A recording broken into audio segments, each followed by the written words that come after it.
आज की कहानी उस दिन भी बारिश थी। वह अपनी कार से गेट पे उतर गया और ड्राइवर को गाड़ी पार्किंग में लगाने के लिए बोल दिया। आज फिर मानसून की रिमझिम बारिश हो रही थी। हल्की बूंदाबांदी में भीगने का आनंद ही और होता है। जब से वह कलेक्टर होकर यहाँ आया है, तब से इतना फ्री कभी नहीं हुआ था। आज उसी कॉलेज में मुख्य अतिथि के रूप में बुलाया गया था, जहां उसने हॉस्टल में रहकर पढ़ाई की थी। गेट के बाहर ही भोलू चाय वाले की छोटी सी दुकान थी। अब तो वहां कॉफ़ी हाउस बन गया। धीमे धीमे कदमों से वह उस कॉफ़ी हाउस की ओर बढ़ा। उस समय वह लगभग खाली था।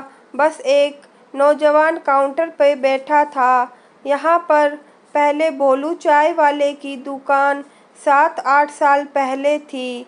उसने पूछा। काउंटर पर बैठे युवक ने उनकी ओर देखा और नमस्कार करते हुए बोला, जी वह मेरे बाबा थे। यही वह पहला अड्डा था जहाँ पर भोलू बाबा ने एक तरह से शरण दी थी। बाबा की दुकान पर उसने दरी चद्दर का बिस्तर रखा था और बाबा ने पहली चाय फ्री पिलाई थी, यह कहते हुए कि बेटा अभी गांव से नए नए आए हो, घबराना नहीं। मैं भी 10 साल पहले गांव से आया था, तब मैं भी बहुत डरा था।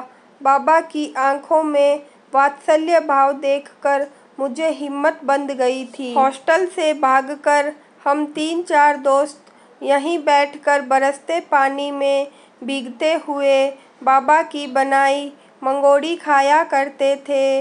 अभी भी सोचते सोचते मंगोड़ी की खुशबू उसके जहन में समा गई। रोड के उस पार उसका हॉस्टल था। कुल मिलाकर ईयर वाइज अलग अलग हॉस्टल थे। वह जानता था कि कॉलेज का प्रोग्राम 8 बजे शुरू होना है, किंतु कॉलेज की यादों को संजोए वह 3 घंटे पहले ही आ गया था। न जाने कितनी यादें इस जगह से जुड़ी थी। उसके कदम हॉस्टल की ओर बढ़ गए।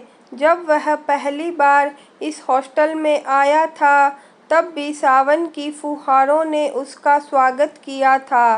गांव के स्कूल से सीधा इंजीनियरिंग कॉलेज, और वह भी घर 400 किलोमीटर दूर। कितना डर था उसके मन में। रंग बिरंगे कपड़े पहने, खुशबुओं से तरबतर लड़के और लड़कियां ऐसे घूम रहे थे मानो मेले में आ गए हो, लेकिन इस भीड़ में वह अकेला था। जब उसका एडमिशन हुआ था, तब बाबा ने अपने खेत का एक हिस्सा बिना उसे बताए बेच दिया था और माँ ने चलते समय कहा था, बेटा सुना है शहर में सुंदर सुंदर जादूगरनी रहती है जो सीधे साधे लड़कों को अपने बस में कर लेती है, तुम अपना ध्यान रखना।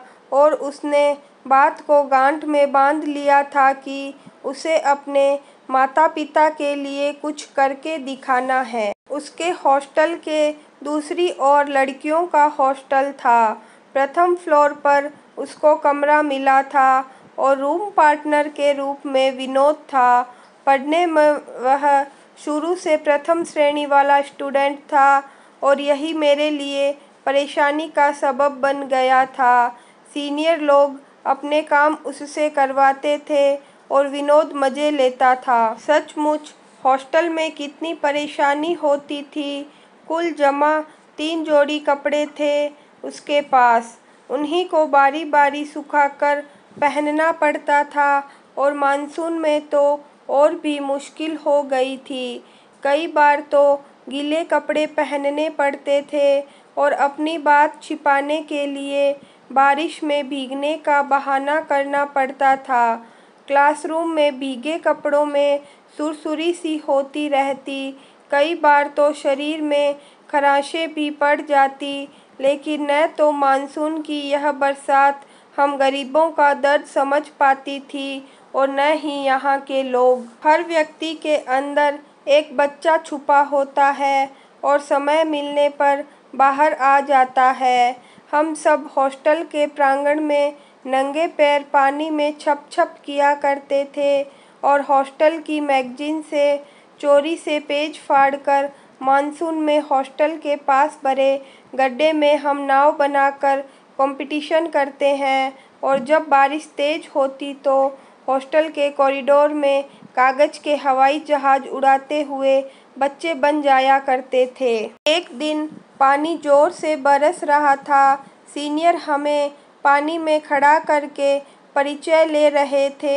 हम लोग पानी में भीगने से कांप रहे थे, लेकिन हमारे सीनियर गरम-गरम भुट्टा खाते हुए मस्ती कर रहे थे।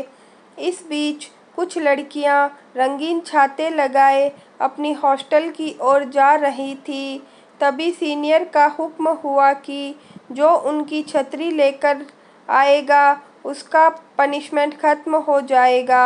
हम पेशोपेश में थे कि अब उस ठंड में भीगते हुए बरसात में लड़कियों के छाते छीने तो चप्पलें पड़ना निश्चित था और यदि सीनियर की बात नहीं मानते तो जूते पड़ते थे।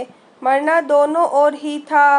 मन ही मन हिसाब लगाया कि कौन सी मार हल्की होगी, तो हम लोग लड़कियों की ओर दौड़े और उधर लड़कियां भांप गई कि कुछ गड़बड़ होने वाली है। वह तेजी से हॉस्टल में चली गई। हम बाहर गेट पर भीगते खड़े उनसे छतरी के लिए रिक्वेस्ट करते रहे।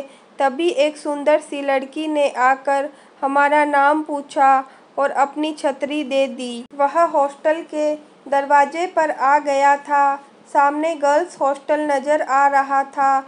उसे याद है, प्रीति नाम था उसका। जब वह धन्यवाद के साथ छतरी देने गया था तब इंट्रोडक्शन हुआ था। मैं और विनोद साथ थे। अभी हम छतरी देकर मुड़े ही थे कि लड़कियों की आवाज़ आई, अरे एंटीना, रुको जरा। मेरी समझ में नहीं आया कि यह एंटीना किसको कहा। पीछे मुड़कर देखा तो 8-10 लड़कियों का समूह था। उसमें से WWF के पहलवान जैसी लड़की उंगलियों के इशारे से हमें बुला रही थी। अब हमारी समझ में आया, मेरे सिर की चोटी को देखकर बोल रही थी। मजबूरी में हमें जाना पड़ा। फर्स्ट ईयर, फर्स्ट सेम जी, हम दोनों बोले। तुमने किसी को लाइन मारी है? उस पहाड़ सिंह ने पूछा। हमारी बोलती बंद थी। अच्छा, राधा और कृष्ण को जानते हो? हम हड़बड़ी में भूल गए। हमने सोचा शायद ये दोनों कॉलेज के सीनियर होंगे तो हमने न में सिर हिला दिया। वृंदावन का नाम सुना है? अब हमारा दिमाग का बल्ब जल गया। जी हाँ। तो राधा कृष्ण का? जी। तो तुम कृष्ण हो और मैं राधा। चलो झूला झुलाओ। वह मोटी अम्मा जाकर पार्क में लगे झूले पर बैठ गई। विनोद पेट पकड़कर बैठ गया और बोला, मैम, सुबह से 5 बार होकर आया हूँ और अब रुका तो वह तो बहाना करके खिसक गया था और मैं अकेला फंस गया उस मोटी को झुलाने के चक्कर में।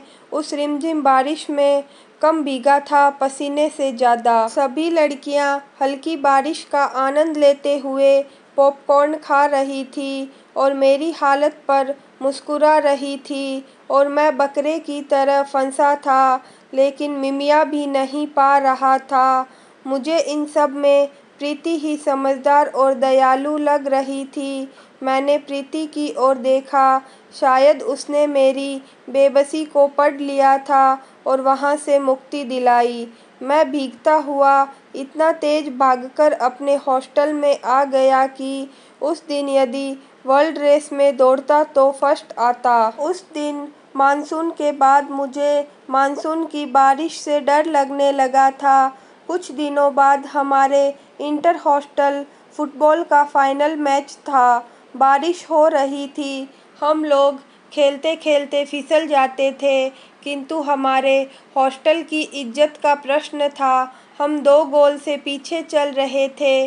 मैं सेंटर फॉरवर्ड के रूप में बॉल लेकर सामने वाले के गोल पोस्ट की दौड़ा तो पहली बार किसी लड़की को मेरा नाम लेकर चेयरअप करते हुए सुना। मैंने उस गिरते पानी में एक बार उसकी ओर मुड़कर देखा तो जोश अपने आप आ गया और 3 मिनट में हम लोगों ने 3 गोल दाग दिए थे। जीत के बाद उस भीगते मौसम में प्रीति खड़ी थी, तालियों से मुझे बधाई दे रही थी। उस मानसून ने मुझे प्रीति से मिलवा दिया था। वह मुझसे 1 साल सीनियर थी। मैं उससे नोट्स मांग लिया करता था। अब हम दोनों उस मानसून का आनंद ले रहे थे, साथ में भुट्टा खाना, भीगते हुए आना और भोलू बाबा के चाय की दुकान पर गरम-गरम चाय पीना, घंटों बात करना हमारा रोज का कार्यक्रम हो गया था। हॉस्टल के सामने बरगद का पेड़ अपनी बाहें फैलाए अब भी खड़ा है। इसे हम सब लव ट्री कहा करते थे, क्योंकि पानी की बौछारों से बचने के लिए अक्सर लड़के लड़कियां इसकी छाया में खड़े होकर घंटों बातें करते थे, जब तक इसके पत्तों से बूंदें गिरने नहीं लगती थी। उसकी आंखों में कुछ बूंदें छलक गई, धीरे से उन्हें आहिस्ता से पोंछ दिया। एक दिन दोनों रात में चाय पीकर आए थे। पानी की बारिश हो रही थी, तन तो भीगा था, पता नहीं आज मन भी भीग रहा था। उसे जाने क्या हुआ, न जाने कैसे पहली बार उसने प्रीति का हाथ उस अंधेरे में पकड़ लिया था। प्रीति ने उसकी ओर देखा। प्रीति, क्या हम लोग हमेशा साथ रहेंगे? प्रीति एक क्षण रुक कर बोली, अगर तुम साथ दोगे तो, लेकिन मैं तुमसे 1 साल बड़ी हूँ, यह कोई मैटर नहीं करता। बोलो प्रीति, जीवन में मेरा साथ दोगी न? वह इसी पेड़ के नीचे घुटने के बल बैठ गया था। तभी दूर पहाड़ी पर स्थित मंदिर की घंटियों की आवाज आई। प्रीति ने प्रणाम की मुद्रा में हाथ जोड़ दिए। उसने पूछा कि भगवान से क्या मांगा? वह उसे छेड़ते हुए बोली थी, मैंने भगवान से यही मांगा कि मेरी मौत तुम्हारी बाहों में हो, यानी रिश्ता तुम्हें मंजूर है। वह पागलों की तरह हंस पड़ा था। हॉस्टल आ गया था। दोनों बाय करके अभी कुछ कदम ही चले थे कि प्रीति की चीख सुनाई दी। वह पागलों की तरह दौड़ा। पानी की रफ्तार तेज हो गई थी। उसने गिरी प्रीति को बाहों में उठा लिया। क्या हुआ प्रीति? उसने घबराहट में पूछा। मुझे शायद सांप ने डस लिया है। वह तेजी से हॉस्टल में लेकर भागा था। बहुत स्टूडेंट्स की भीड़ लग गई। तुरंत कॉलेज की गाड़ी से हॉस्पिटल ले जाया गया, किंतु प्रीति को बचाया नहीं जा सका था। यही वह जगह थी जहां उसके सपने टूटे थे। उसने झुककर मिट्टी को उठाया। मानसून के बादल बरसने लगे। उसका दिल चाह रहा था कि फूट-फूट कर रोकर अपने मन के दर्द को बहा दे, लेकिन एक प्रेमी के साथ एक पोजीशन होल्डर कलेक्टर भी था। तभी चपरासी उसे ढूंढता हुआ आया और छाता लगाकर बोला, साहब यह क्या कर रहे हो? आप तो भीग गए। उसे होश आया और उसने चुपचाप अपने गिरते आंसुओं को मानसून के पानी के छींटे बतलाकर पोंछ दिए और कॉलेज की ओर चल दिया, अपनी स्मृतियों को संजोए। आज भी मानसून की बारिश थी और उस दिन भी, लेकिन क्या वह कभी उस बारिश को जिंदगी में भूल पाएगा? शायद नहीं। हॉस्टल में इसी मानसून की फुहारों ने उसे उसके पहले प्यार से मिलाया था और उसी मानसून ने जिंदगी का सबसे बड़ा सदमा भी पहुंचाया था।